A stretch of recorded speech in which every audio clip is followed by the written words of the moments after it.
Dua pengedar narkoba ditangkap polisi di Konawe Selatan, Sulawesi Tenggara. Dari tangan pelaku, polisi menyita puluhan saset narkoba siap edar.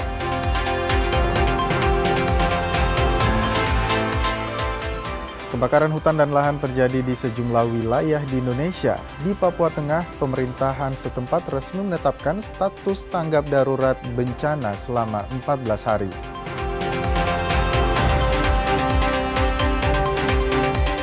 Kompetisi kasta tertinggi sepak bola Indonesia Super League musim 2026-2027 akan kick-off pada 4 September 2026 mendatang.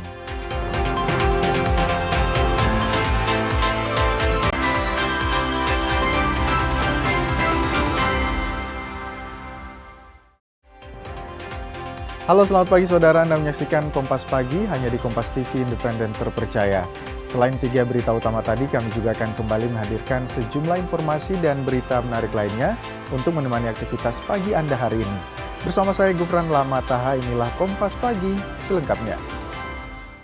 Kita awali Kompas Pagi. Polres Konawe Selatan, Sulawesi Tenggara menangkap 2 pengedar narkoba jenis sabu. Dari tangan para pelaku, polisi menyita 12 gram sabu. Satres Narkotika Polres Konawe Selatan, Sulawesi Tenggara menangkap 2 pengedar narkoba di wilayah Kecamatan Lainea dan Kecamatan Laea pada 26 Agustus 2026. Keduanya masing-masing berinisial PA dan YA. Polisi kemudian lakukan pengembangan dan meminta pelaku menunjukkan lokasi barang haram tersebut disembunyikan. Total ada 12 gram narkoba jenis sabu yang disita dari 2 pelaku. Sabu dikemas dalam bungkusan kecil dan siap edar. Dari hasil penyelidikan, sabu didapat dari kota Kendari dan diedarkan dengan sistem tempel. Berdasarkan dari informasi masyarakat, kami dari Satres Narkoba Polres Konawe Selatan melakukan penyelidikan dan mendapatkan informasi bahwa pelaku berinisial PA dan inisial Y sebagai pengedar narkoba di Kecamatan Lainea. Adapun total barang bukti yang kami sita berjumlah 49 saset dengan berat bruto 12,02 gram, di mana barang bukti sabu tersebut kami amankan di 2 tempat, di mana di rumah pelaku sebanyak 33 saset. Atas perbuatannya, kedua pelaku kini ditahan dan dijerat pasal tentang narkotika. Silviansyah Kia, Kompas TV, Konawe Selatan, Sulawesi Tenggara. Saudara, penyidik Satuan Reserse Kriminal Polresta Palu menggelar prarekonstruksi kasus pembunuhan satu keluarga di Kota Palu, Sulawesi Tengah. Dalam prarekonstruksi ini, tersangka AK memperagakan sejumlah adegan sebelum membunuh satu keluarga di Jalan PDAM, Kota Kendari pada 26 Juli 2026. Dalam prarekonstruksi terlihat pelaku sempat terlibat cekcok dengan Jamil dan istrinya sebelum pelaku menghabisi nyawa mereka beserta anaknya yang masih berusia 2 tahun. Prarekonstruksi dilakukan untuk memastikan tahapan tindakan yang dilakukan tersangka saat lakukan pembunuhan. Rekonstruksi utama akan digelar setelah penyidik berkoordinasi dengan pihak kejaksaan untuk menentukan waktu pelaksanaannya. Untuk kegiatan prarekonstruksi ini agar kita mengetahui tahapan yang dilakukan oleh tersangka pada saat melakukan tindak pidana. Prarekonstruksi ini dikawal ketat petugas kepolisian, apalagi banyak warga sekitar yang memadati sekitar lokasi.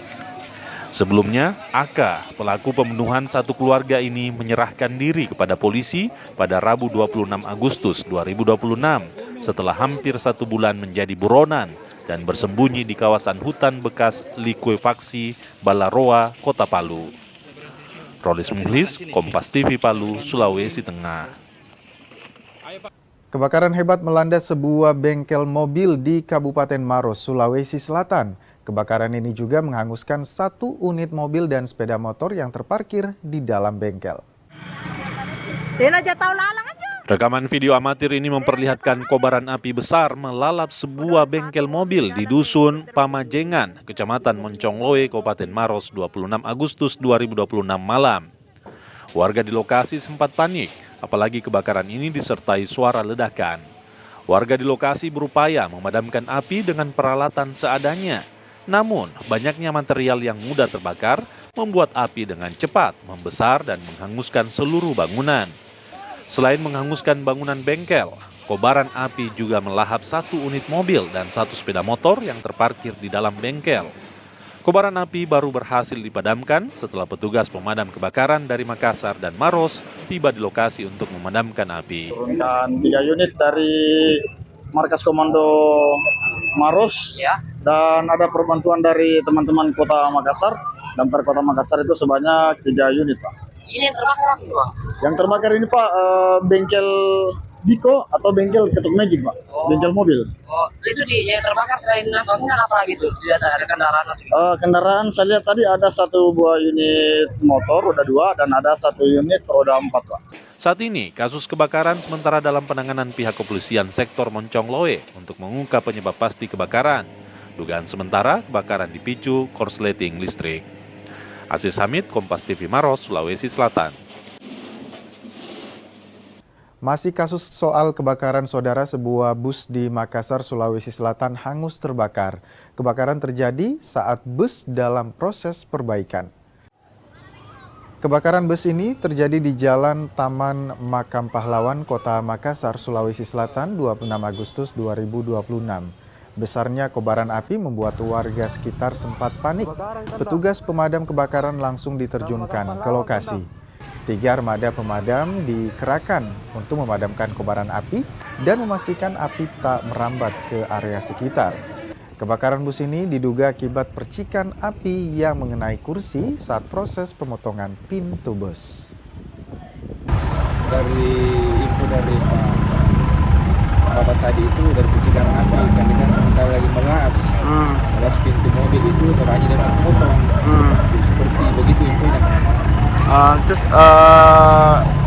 kapan diterima informasinya, jam berapa, Pak? Jam 1:30. Oh, jam 1.30. Berapa armada yang dikerahkan, Pak? Armada 3 ya? Oh, 3 armada. Oh, 3 armada Personil 12. Kalau untuk kendala atau apakah ada? Kendalanya alhamdulillah tidak ada. Jadi, kalau korban jiwa tidak ada pada saat ini memang? Korban jiwa tidak ada. Kebakaran juga terjadi di Gorontalo, saudara. 3 rumah warga di Kelurahan Biawu, Kota Gorontalo, ludes terbakar.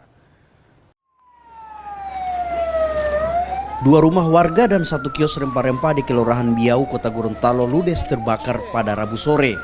Kebakaran membuat sejumlah warga panik dan langsung mengamankan berbagai barang di rumahnya.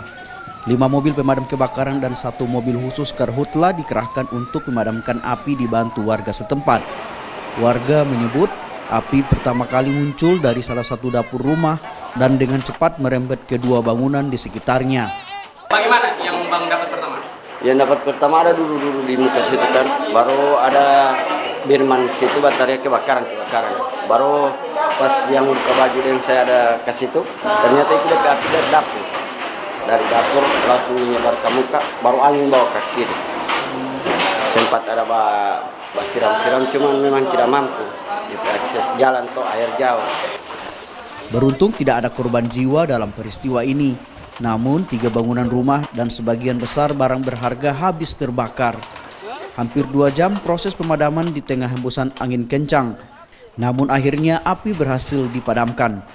Langsung kita respon menggunakan 2 unit mobil pemadam kebakaran Kota Gorontalo untuk melakukan backup penjalaran dari sisi bangunan. Kita bisa melakukan backup sehingga penjalanan kebakaran ini tidak menjadi luas.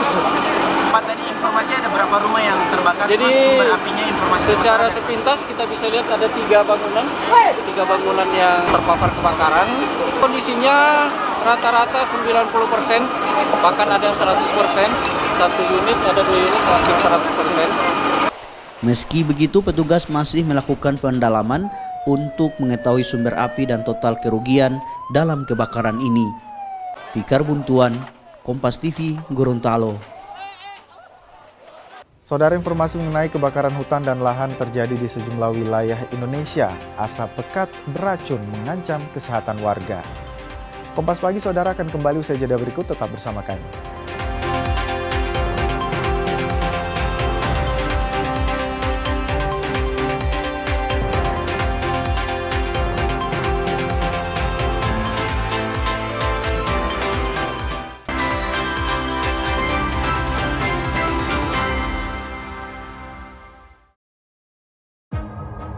Upaya mencari solusi dari banyak sisi memerlukan pemikiran, kematangan, dan kebaruan. Dengan kesadaran guna menciptakan perubahan. Bersama saya, Yogi Nugraha, dalam Satu Meja The Forum. Pembangunan berkelanjutan adalah tanggung jawab kita bersama. Ketahui realitas sosial, ekonomi, dan lingkungan. Serap inspirasi dari upaya di mana kita punya hak dan kewajiban yang sama untuk menjaga lingkungan tetap lestari. Inovasi karbonnya ini lebih efisien 35 kali lebih cepat. Wow, 35 kali lebih cepat. serta solusi berkelanjutan oleh individu, komunitas, maupun institusi. Ikuti Sustainasia setiap Sabtu pukul 9 pagi di Kompas TV.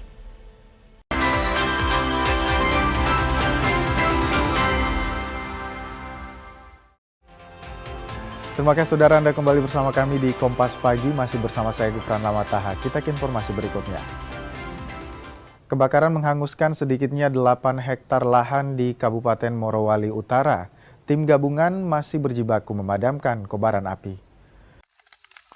Kebakaran melanda lahan kosong di Kecamatan Lembo, Kabupaten Morowali Utara. Kebakaran ini diduga rembetan api dari Desa Tinompo. Polisi masih menyelidiki penyebab kebakaran. Menuju TKK, kami langsung melakukan gelap selang, melakukan pemadaman, dibantu oleh anggota Polres maupun Polsek Lembo bersama anggota Korami Lembo, juga dari Batalion Talandaka. Kami langsung melakukan pemadaman dan api dinyatakan jam 20.15 dengan perkiraan kebakaran sekitar 8 hektar. Di Papua Tengah, saudara, kebakaran hutan dan lahan disertai hujan es terus meluas di Kabupaten Puncak, Papua Tengah. Pemerintahan setempat resmi menetapkan status tanggap darurat bencana selama 14 hari. Pihak Pemkab menyebut dampak kemarau kini telah meluas ke 25 distrik di Kabupaten Puncak. Selain menetapkan status tanggap darurat, Pemkab Puncak juga membentuk tim terpadu untuk melakukan penanganan terhadap warga terdampak kemarau, karhutla, dan hujan es. Kita ada dua dampak. Satu karena musim es salju, tapi yang kedua adalah karena kebakaran. Jadi asap ini sudah 1 minggu melanda di seluruh kota Inara. Jarak pandang kita hanya 10 meter sudah tutup. Bukan awan, tapi ini asap. Saudara, kabut asap pekat imbas kebakaran hutan dan lahan di kawasan Liang Anggang, Banjarbaru, Kalimantan Selatan masih menghantui permukiman warga. Kabut asap membuat sejumlah balita mengalami sesak napas karena ispa.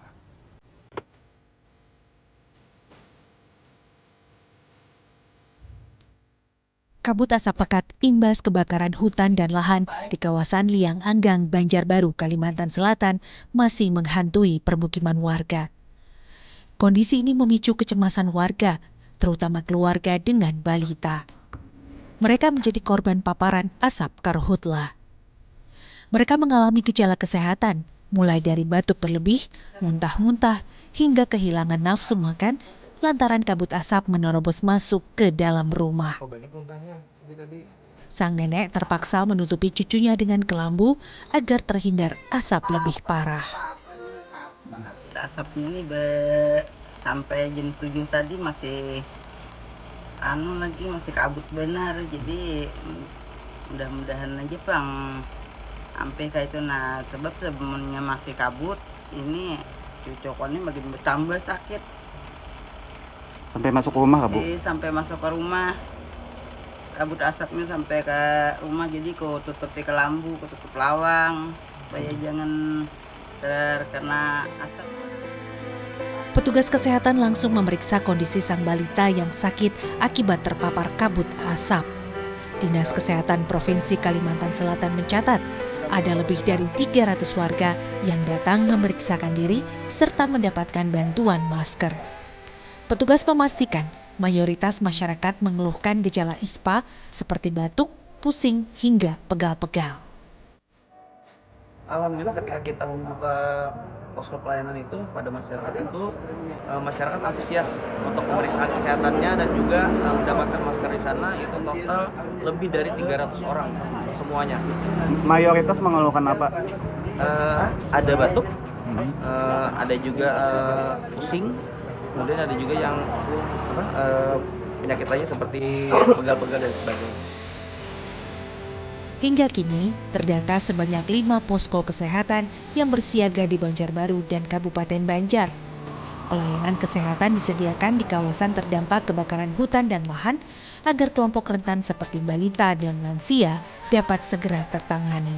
Arpawi, Kompas TV, Banjarbaru, Kalimantan Selatan.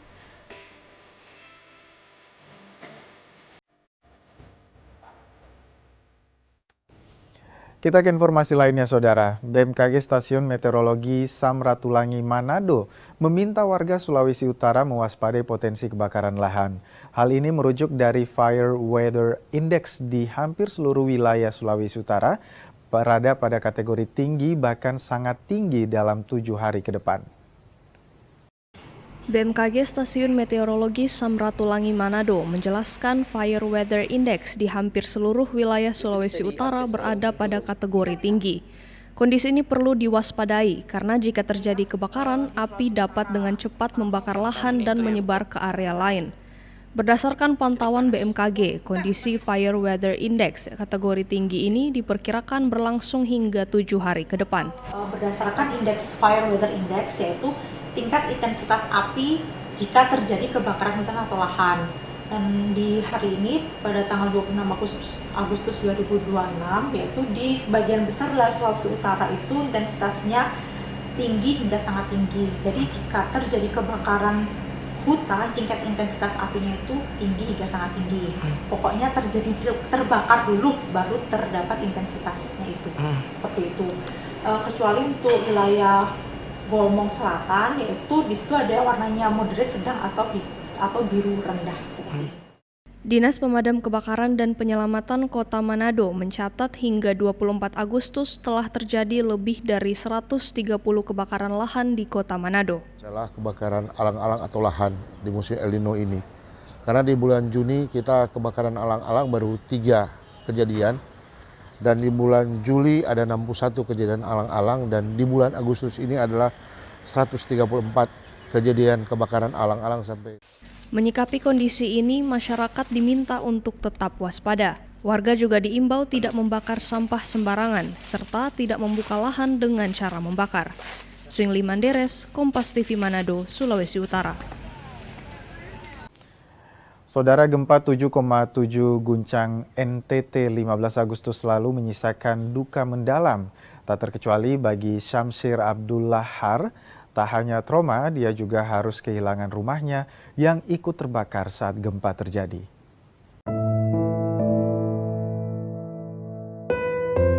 Bak jatuh tertimpa tangga.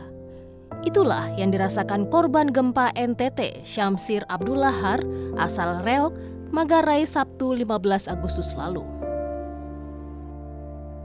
Saat gempa magnitudo 7,7 terjadi, Syamsir tengah merebus jagung di rumahnya. Panik, ia langsung berlari menyelamatkan diri. Namun di saat bersamaan kompor minyak tanah yang digunakan untuk merebus jagung terjatuh, dan api dengan cepat merembet dan membakar rumah Syamsir dan 3 rumah warga lainnya. Ia tak sempat menyelamatkan harta bendanya, hanya pakaian yang ada di badan yang bisa ia selamatkan. Kaget datang gempa itu, dia langsung banting kompor itu, langsung menyala tuh. Kita sempat lari keluar, sampai di luar masuk lagi, tapi sudah terpele dengan barang-barang yang jatuh karena gempa itu. Iya, saya sempat siram juga, tapi tidak mampan. Apinya sudah besar. Menyambar ya? Iya. Kita mau kerja apa sekarang? Tidak. Saya tidur di masjid itu. Makan tunggu orang kasih. Kalau tidak kasih makan, tidak makan tuh. Dari mana? Tidak ada apa-apanya. Nol. Gempa susulan sampai kini masih terjadi di wilayah Manggarai. Warga mengaku masih trauma pasca gempa mengguncang wilayah mereka 15 Agustus lalu. Mereka khawatir gempa susulan yang lebih besar bisa terjadi. Masih sampai sekarang Pak, saya malah di rumah saya sendiri masih takut masuk itu. Karena tadi pagi kan masih terasa, pada tadi kan sekitar 4 atau 5 tadi subuh itu, sekitar jam 5 itu. Ya harapan kami kan ya tidak lain memang karena memang bantuan lah, karena memang habis semua masyarakat ini artinya mengharapkan bantuan pemerintah. Permasalahannya kan memang mungkin ada uang, tapi kan toko-toko tidak ada yang buka. Kini, Syamsir dan keluarga yang terdampak harus mengungsi di posko Barangkolong dengan pakaian yang tersisa sambil menunggu bantuan dari pemerintah. Jona Hamonangan, Andika Pratama, Kompas TV, Manggarai, Nusa Tenggara Timur. Saudara, Polda Sulawesi Utara menyalurkan bantuan uang senilai 300 juta rupiah bagi korban bencana alam di Provinsi Nusa Tenggara Timur. Bantuan ini diterima langsung oleh Wakapolda NTT. Bantuan senilai 300 juta rupiah diserahkan Karo Ops Polda Sulut Kombes Pol Ferry Raymond Ukoli kepada Wakapolda NTT Brigjen Pol Faisal. Bantuan ini wujud kepedulian dan solidaritas Polda Sulut bersama seluruh jajaran terhadap masyarakat NTT yang terdampak bencana gempa bumi. Karena memang ada instruksi dari Bapak Kapolri seluruh Polda untuk membantu terkait dengan rekan-rekan kita di wilayah hukum Polda NTT yang mengalami musibah bencana gempa bumi beberapa waktu yang lalu. Dan pada hari ini Bapak Kapolda juga secara simbolis menyerahkan beberapa santunan berupa uang nanti yang akan dibawa dari perwakilan Polda Sulawesi Utara ke sana, kiranya bisa meringankan beban rekan-rekan kita yang ada di NTT. Wakapolda NTT Brigjen Pol Faisal bilang pihaknya sangat berterima kasih atas bantuan dan dukungan kepada masyarakat NTT. Puji Tuhan kami mendapatkan bantuan dari Bapak Kapolda Sulut beserta jajaran dan ini sangat membantu sekali. Saya mewakili Bapak Kapolda beserta juga seluruh jajaran dan tentunya masyarakat NTT khususnya masyarakat Flores mengucapkan banyak terima kasih. Insya Allah ini akan sangat bermanfaat, sangat membantu masyarakat. Kita mendoakan semoga Bapak Kapolda Sulut beserta seluruh jajaran diberikan kelancaran dan tentunya mendapatkan limpahan pahala yang berlipat ganda. Selain dari Polda, sebelumnya Pemprov Sulut juga telah menyalurkan bantuan senilai 750 juta rupiah. Tim Liputan Kompas TV Manado, Sulawesi Utara. Saudara, informasi mengenai banjir bandang menerjang puluhan rumah hingga jalan Trans Sulawesi di Kabupaten Parigi, Moutong. Informasi lengkapnya saudara akan kami hadirkan untuk Anda. Jangan kemana-mana, tetap bersama kami di Kompas Pagi.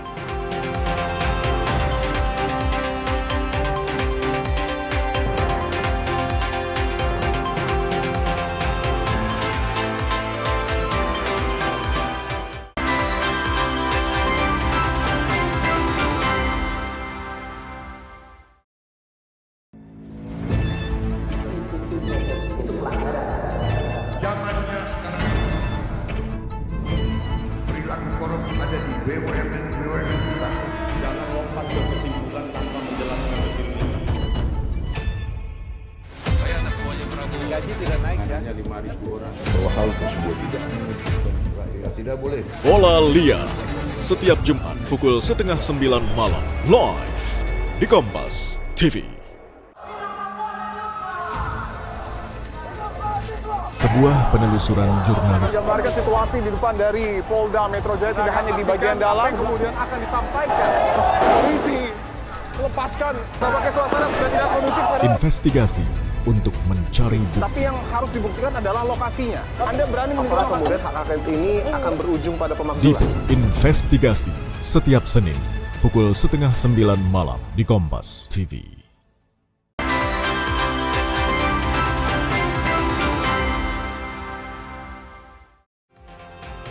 Anda kembali bersama kami saudara di Kompas Pagi, masih bersama saya Gufran Lamataha. Kita ke informasi berikutnya. Banjir bandang menerjang puluhan rumah hingga jalan Trans Sulawesi di Desa Avolua, Kabupaten Parigi, Moutong. Banjir bandang ini terjadi akibat hujan deras hingga meluap ke Jalan Trans Sulawesi dan merendam rumah warga.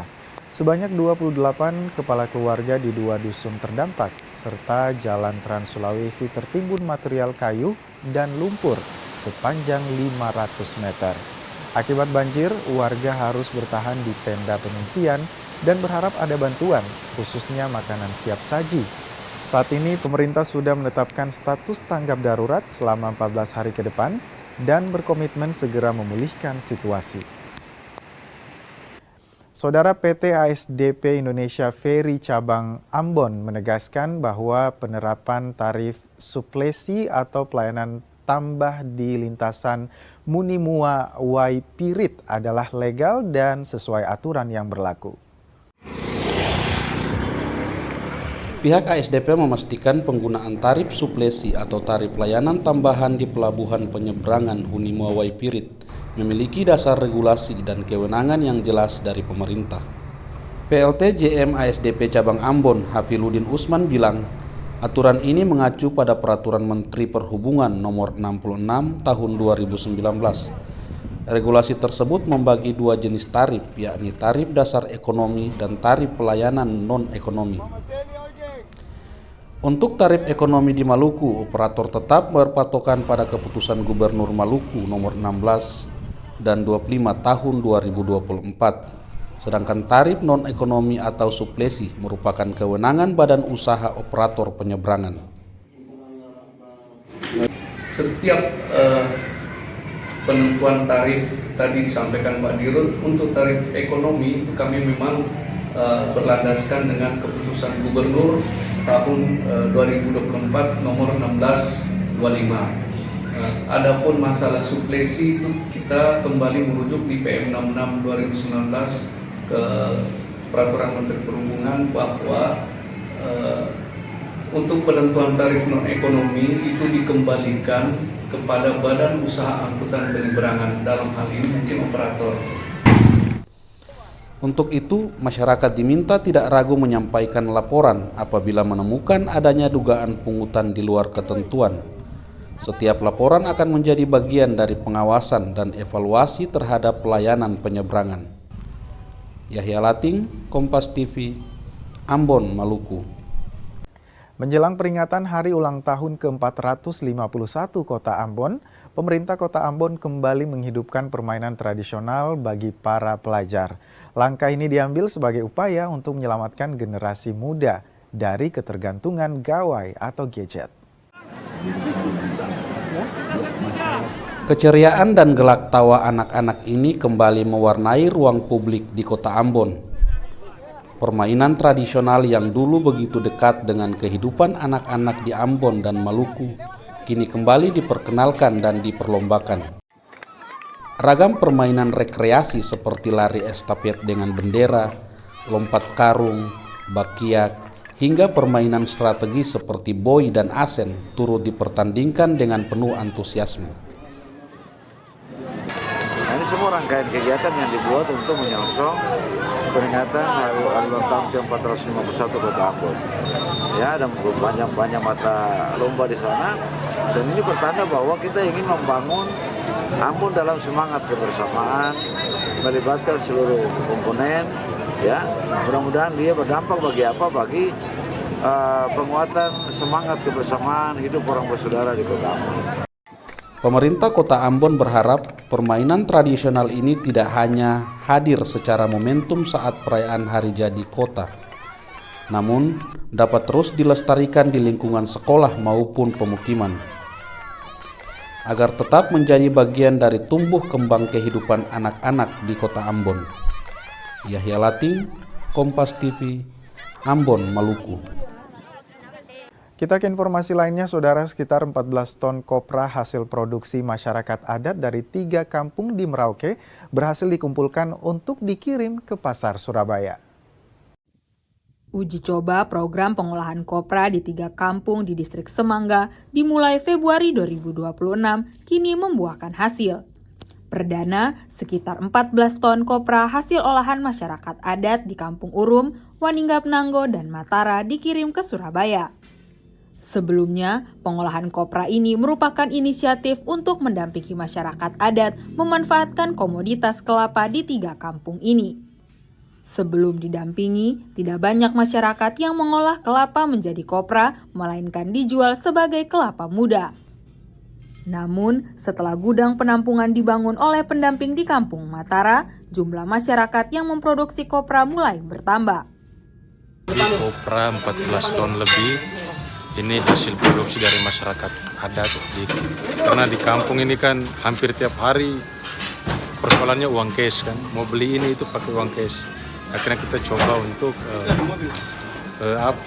dekati dengan salah satu program kita pengembangan ekonomi, yaitu beli kopra. Jadi kita bukan hanya beli saja, tapi dampingi mereka terkait dengan dia punya kualitas kopra yang kita beli.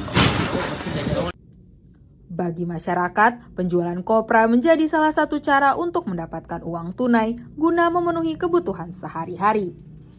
Program ini pun tidak hanya membeli hasil produksi, tetapi juga memberikan pendampingan untuk meningkatkan kualitas kopra. Sarif Jimar, Kompas TV Merauke, Papua Selatan. Pulang kampung, seorang anggota Paskibraka Nasional 2026 asal Desa Bonra, Polewali Mandar, Sulawesi Barat diarak warga berkeliling desa. Kemeriahan mewarnai penyambutan kepulangan anggota Paskibraka Nasional 2026, Ismi Ulfaida, siswi sekolah rakyat asal Desa Bonra, Polewali Mandar, Sulawesi Barat. Ismi diarak dengan tradisi sayang patudu atau kuda menari khas masyarakat Mandar. Sambil menunggang kuda dan diiringi tabuhan rebana, Ismi dibawa berkeliling kampung sekitar 1 km dan mendapat sambutan meriah dari warga, siswa, dan kerabat yang berbaris di jalan. Bagi Ismi, menjadi anggota Paskibraka Nasional adalah impiannya sejak duduk di bangku SMP. Siap jadi cadangan baki penurunang. Tentunya mendapat banyak pelajaran dan kami dilatih tentang kedisiplinan, mental dan fisik, dan kami diberi materi tentang wawasan kebangsaan, kepancasilaan, dan materinya dan pembawa materinya bagus-bagus. Sambutan ini sengaja diberikan untuk Ismi, bukan sekedar arak-arakan, melainkan simbol penghormatan, kebanggaan, dan penghargaan masyarakat Mandar kepada putri terbaik desa. Bangga sekali atas partisipasi utama dari Ismi dan Ismi. Saya sangat bersyukur mengharumkan nama Sulawesi Barat dan keluarga khususnya Desa Bonra, sehingga kami berinisiatif untuk merapat, menjemput merapat tukang kuda, keamanan, kemudian pendidikan di kantor desa sampai di keluarga ini untuk bagaimana apresiasi kita terhadap Ismi dan Ismi Ulfaida menjadi salah satu dari 2 perwakilan Sulawesi Barat pada Paskibraka Nasional 2026. Prestasi Ismi diharapkan dapat menjadi motivasi bagi siswa sekolah rakyat lainnya untuk berlatih, mengembangkan potensi, dan mewujudkan cita-cita. Edwin Arwan Pitu, Kompas TV, Polewali Mandar, Sulawesi Barat. Kompetisi kasta tertinggi sepak bola Indonesia Super League musim 2026-2027 kick-off pada 4 September 2026 mendatang. Informasi lengkapnya saudara akan kami hadirkan untuk Anda, tetap bersama kami.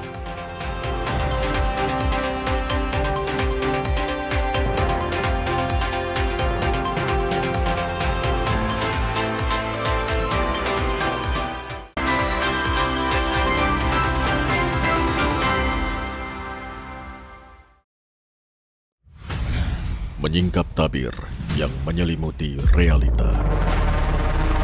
Menelusuri sisi gelap peristiwa, menyibak topeng ketidakadilan yang mengorbankan rakyat. Satu persatu dibongkar dalam Berkas Kompas. Setiap Selasa pukul 11 malam di Kompas TV.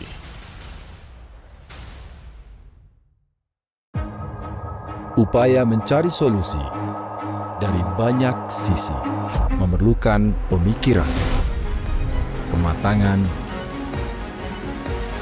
dan kebaruan. Dengan kesadaran guna menciptakan perubahan.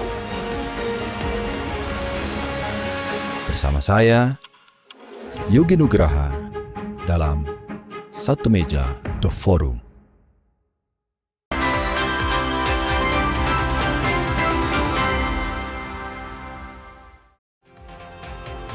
Terima kasih saudara, Anda kembali bersama kami di Kompas Pagi, masih bersama saya Gufran Lamataha. Kita ke informasi berikutnya. Saudara, Elimelek Dimara, sosok yang dikenal sebagai salah satu perintis pengembangan wisata Piai Nemo di Raja Ampat, tutup usia. Elimelek meninggal dunia di usia 75 tahun. Isak tangis keluarga dan kerabat mengiringi pelepasan jenazah Elimelek Dimara di Dermaga Marina Kota Sorong 27 Agustus 2026 pagi. Sejumlah keluarga, kerabat, serta pelaku pariwisata turut hadir mengantar kepergian tokoh yang dinilai memiliki jasa besar dalam perkembangan pariwisata Raja Ampat. Jenazah almarhum diberangkatkan dengan menggunakan bot menuju Piai Nemo, Raja Ampat untuk menjalani ibadah pelepasan dan prosesi pemakaman. Piai Nemo kini menjadi salah satu ikon pariwisata Raja Ampat. Gugusan kars dan laut biru dari ketinggian menjadi pemandangan yang dicari wisatawan domestik maupun mancanegara. Bagi saya dia adalah salah satu pahlawan di pariwisata karena berkat jasa beliau kita mengenal apa itu namanya puncak Piai Nemo yang sampai sekarang itu diakui dunia di mata uang tertinggi kita yaitu 100.000 rupiah. Jadi awalnya dari beliau yang menemukan puncak itu dan kita sangat terima kasih pada beliau. Saya setelah bawa tamu keluar, kemudian sudah mau keluar, tapi saya pakai bahasa kami, bahasa Raja Ampat, kemudian bahasa Inggris, dan saya rasa ini suatu hal yang unik menurut saya secara pribadi karena beliau bisa berbahasa Inggris juga, beliau sangat bersahaja ketika bersama-sama dengan kami. Dan ini pagi ini kita lihat banyak orang yang datang untuk yang pergi, kami yang bantu lihat dari Sorong sini banyak karena beliau punya jasa sangat besar untuk pariwisata Raja Ampat. Kita ke informasi selanjutnya, saudara. Harga telur ayam di pasar tradisional Makassar alami kenaikan yang signifikan. Kenaikan bahkan terjadi 2 kali dalam sepekan. Harga telur ayam di Kota Makassar, Sulawesi Selatan kembali naik. Di Pasar Terong Makassar, kenaikan harga bahkan terjadi 2 kali dalam sepekan terakhir. Saat ini harga telur ayam per raknya mencapai Rp47.000. Harga ini naik dari harga sebelumnya Rp43 dan Rp45.000 per raknya. Kenaikan harga ini dipicu tingginya permintaan, apalagi adanya perayaan Maulid Nabi. Ya, agak lancar selama masuk bulan Maulid. Oh, berarti ada banyak pengambilan nih? Iya. Alhamdulillah. Kalau untuk stok sendiri, Pak Ji? Iya. Stoknya masih ada atau? Iya, masih ada. Oh, masih banyak? Iya. Biasanya kita ambil dari mana ini telur, Pak Ji? Dari Sidrap. Oh, dari Sidrap nih? Iya. Oh, berarti pasokannya lancar ya, Pak Ji? Iya, alhamdulillah lancar. Cuma memang ini harga telur. Iya, agak naik ke pengaruh dari Maulid toh. Jadi naik harga telur merah. Meski telur ayam naik, namun telur bebek masih normal di kisaran Rp65.000 per raknya. Telur ayam di Kota Makassar dipasok dari Kabupaten Sidrap. Rama Pratama, Kompas TV Makassar, Sulawesi Selatan.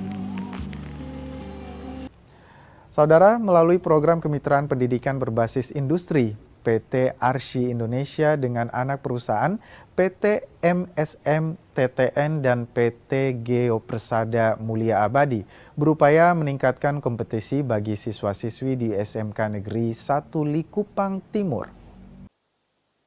PT Arsy Indonesia bersama anak perusahaannya PT MSM TTN dan PT Geopersada Mulia Abadi resmi menjalin kerjasama dengan SMK Negeri 1 Likupang Timur Rabu siang.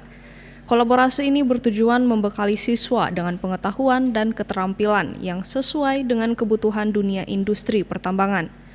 Dalam program ini, siswa akan mendapatkan pembelajaran khusus 1 kali dalam seminggu dengan materi yang disesuaikan dengan kebutuhan dan standar dunia industri. Program ini diharapkan dapat mencetak lulusan yang memiliki keterampilan, kompeten, dan siap memasuki dunia kerja, khususnya di sektor pertambangan. Program ini nanti akan bersifat keberlanjutan ya, yang notabene mempunyai tujuan yaitu output yang ada di siswa-siswa SMK Negeri Likupang tersebut nanti harapannya menjadi tenaga yang siap kerja, kita menjadikan SMK Negeri 1 Likupang ini itu seperti kawah candra di muka lah, yang notabene apa harapannya nanti bisa langsung bekerja di dunia industri, yaitu industri tambang yang notabene berkaitan dengan apa? Yaitu berkaitan dengan alat berat. Dan siapa sih yang dikasih materi atau pembelajaran ini adalah kelas 1 atau istilahnya kelas 11 ya, kelas 10 ya, kelas 10 dan kelas 3. Program kemitraan ini mendapat sambutan positif dari pihak sekolah dan Dinas Pendidikan Kabupaten Minahasa Utara. Kerjasama ini dinilai dapat memperkuat hubungan antara dunia pendidikan dan industri, sekaligus membuka peluang kerja bagi siswa setelah lulus. Ya, saya sebagai pimpinan sekolah memberikan apresiasi yang luar biasa untuk program kolaborasi pembelajaran di bidang pendidikan ini, karena ini sangat bermanfaat buat peserta didik ke depan. Karena dengan program kolaborasi ini setidaknya kita bisa pemerataan dalam bidang pembelajaran, dunia usaha dan dunia industri.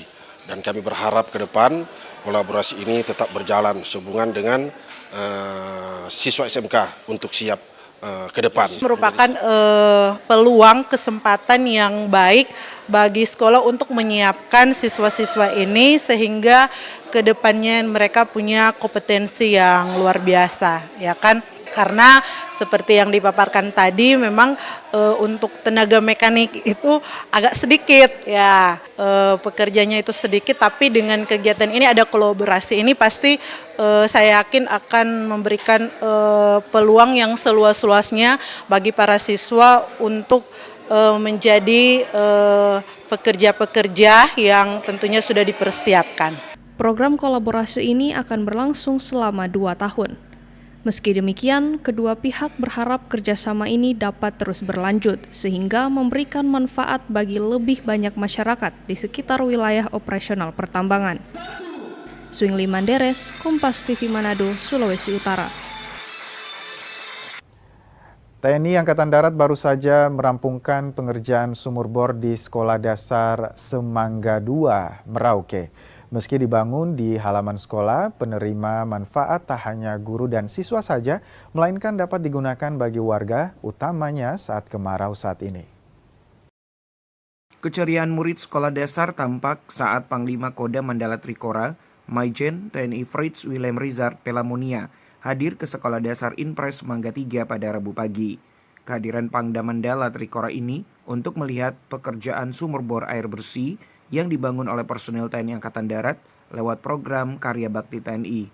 Kepala Sekolah Inpres Semangga 3 mengatakan dukungan ini menyediakan fasilitas air bersih dirasakan sangat membantu kebutuhan air sekolah, utamanya saat musim kemarau panjang saat ini.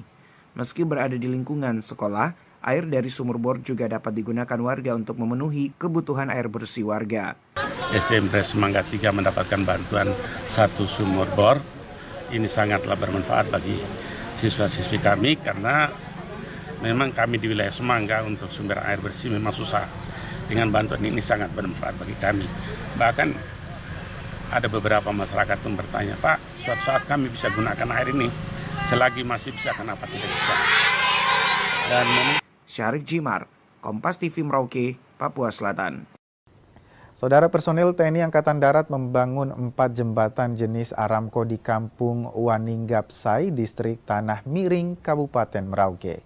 Meski belum sepenuhnya rampung, warga menyebut pembangunan jembatan memudahkan aktivitas dan meningkatkan keselamatan warga yang melintas. Pangdam Mandala Trikora dan Rem 174 Enti Waninggap dan Dandim 1707 Merauke meninjau progres pembangunan jembatan di Kampung Waninggapsai, Distrik Tanah Miring, Kabupaten Merauke pada 26 Agustus 2026. Di Waninggapsai, sebanyak 4 jembatan jenis Aramco dibangun dan dikerjakan oleh personil TNI Angkatan Darat. Meski saat ini jembatan memasuki tahap penyelesaian, namun 1 jembatan sudah dapat dilalui warga. Warga pun menyambut pembangunan jembatan ini dan menyebut pembangunan jembatan memudahkan aktivitas dan meningkatkan keselamatan warga yang melintas terutama bagi murid sekolah dasar saat musim hujan. Mobilitas anak-anak untuk ke sekolah baik di musim panas atau di musim hujan sangat terbantu. Kenapa saya bilang begitu? Karena di saat musim hujan kami menggunakan jembatan kayu. Ini kan tempat lalu lalangnya masyarakat juga selain anak sekolah. Sehingga kadang mobil lewat ada lumpur apa, anak-anak sering terjatuh. Nah, dengan adanya jembatan cor-coran seperti begini, kami sangat terbantu sehingga kami tidak, sebagai guru, sebagai pimpinan, kepala sekolah, saya tidak lagi khawatir terhadap anak-anak baik datang sekolah ataupun pulang sekolah. Sementara Kepala Kampung Waninggapsai mengatakan sekitar 1.462 jiwa atau 600 kepala keluarga akan merasakan langsung jembatan yang dibangun. Selamat berharap pembangunan 4 jembatan segera rampung sehingga dapat digunakan oleh masyarakat untuk segala keperluan. Pak Pangdam sudah hadir meninjau langsung dan ini bermanfaat sekali untuk masyarakat khususnya di Kampung Waninggapsai. 4 titik jembatan luar biasa diberikan pada kami kepercayaan untuk digunakan masyarakat yang berkaitan dengan pendidikan dan membawa hasil panen juga lancar semua. Terima kasih pada Pangdam yang sudah datang ke sini dan memberikan kepercayaan ini pada masyarakat kami. Untuk diketahui, jembatan Aramco adalah jenis jembatan atau saluran air yang memanfaatkan pipa baja melingkar besar sebagai struktur utamanya. Jembatan Aramco dibangun melalui program karya bakti TNI Angkatan Darat. Syarif Jimar, Kompas TV Merauke, Papua Selatan. Saudara, informasi tadi sekaligus menutup perjumpaan kita di Kompas Pagi edisi hari ini. Saya Gufran Lamataha mewakili kerabat kerja pamit undur diri. Terima kasih atas kebersamaan Anda. Selamat pagi, selamat beraktivitas dan sampai jumpa.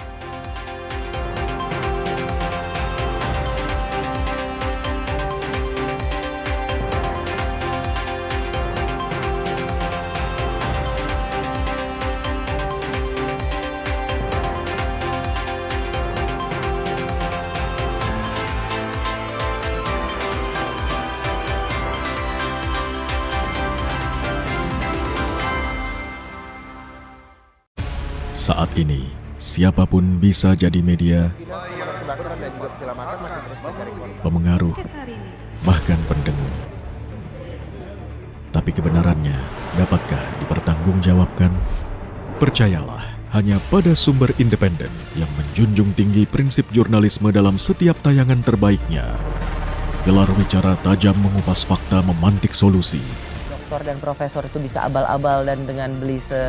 Kenapa lebih memilih jalan ini, jalan yang kemudian jadi tidak aman? Why now? Berita bernilai sebagai referensi. Undang-undang BUMN berujung kegaduhan. Serta investigasi yang mengungkap kebenaran. Ikuti saya, saudara. Rosi. Satu meja, The Forum. Sapa Indonesia malam akhir pekan. Dipo Investigasi. Kompas TV. Independen, terpercaya.